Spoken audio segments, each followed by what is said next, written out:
Before you click away, consider this. We measure wealth in dollars, they measure it in silence. If your net worth vanished tomorrow, would you still be rich? The Hadza would, because their riches can't be bought, stolen, or saved, only lived. I arrived in northern Tanzania chasing a question I didn't yet know how to ask. I had left behind a life of appointments, notifications, and ambition, the constant hum of doing. I came to meet a people who, as the world sped toward the future, chose instead to remain still. The Hadza live around Lake Eyasi, one of humanity's oldest homes. Their language clicks and hums like wind on dry reeds. They have no written script, no permanent houses, no bank accounts. Yet, when I stepped into their camp, I felt an unsettling calm, the kind of peace that exposes your own restlessness. They laughed when I told them how much time we spend earning money to buy time. Here, time is the wealth, not something to spend, but something to inhabit. As I sat by their fire that night, I began to realize the Hadza weren't poor. We were the ones impoverished, starved of silence, connection, and presence. Mornings with the Hadza begin quietly. No alarms, no rush.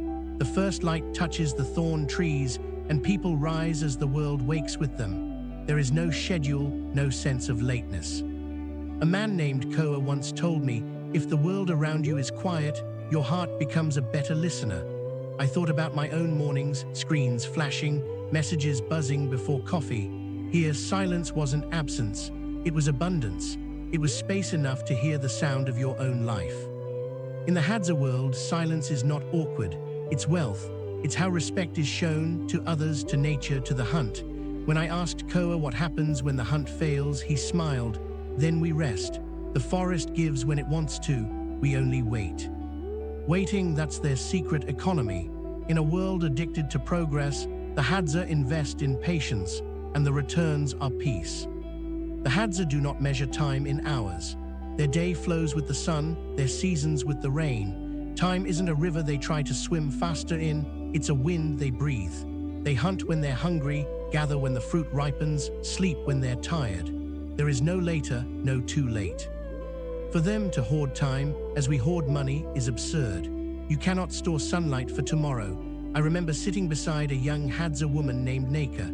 She laughed when I told her that where I come from, people pay money to buy free time. She touched her chest and said, "Time already lives here. Why sell what is already yours?" Her words stayed with me because back home, our calendars are full, but our hearts are bankrupt. To the Hadza, wealth is not accumulation, it's exchange without debt. Food is shared freely. A hunter who brings down a baboon does not own the meat, he distributes it among all. Tomorrow, another will do the same. There are no rich Hadza, no poor Hadza, there is only balance. If someone eats alone, it's a sign of sickness, not success. Their generosity isn't charity, it's survival, an invisible contract written into their DNA. You give because life gave you breath this morning. I once asked, "Don't you ever worry about not having enough?" An elder smiled, eyes glinting in the firelight. "If the forest forgets us, we will die, but the forest does not forget." In that moment, I understood. The Hadza's wealth isn't what they keep, it's what they trust. The Hadza have no temples, but their prayers are everywhere, in laughter, in the crack of wood on stone, in the rhythm of the hunt. Their economy is spiritual, gratitude, reciprocity, belonging. Every act of gathering honey, of sharing water, is an offering. When a child is born, they celebrate by simply being together. No gifts, no spectacle, just presence. Contrast that with our own rituals, weddings financed by loans, birthdays measured by price tags. We drown meaning in money and call it celebration. But for the Hadza, to be together is the gift itself. Their wealth is invisible, yet it feeds something we've forgotten how to nourish, the human spirit. There are no fences in Hadza land, no titles, no property, no locks. The land owns them, not the other way around. They move with the seasons, following water, berries, and game. Each place offers enough, but not forever. This impermanence isn't loss, it's liberation.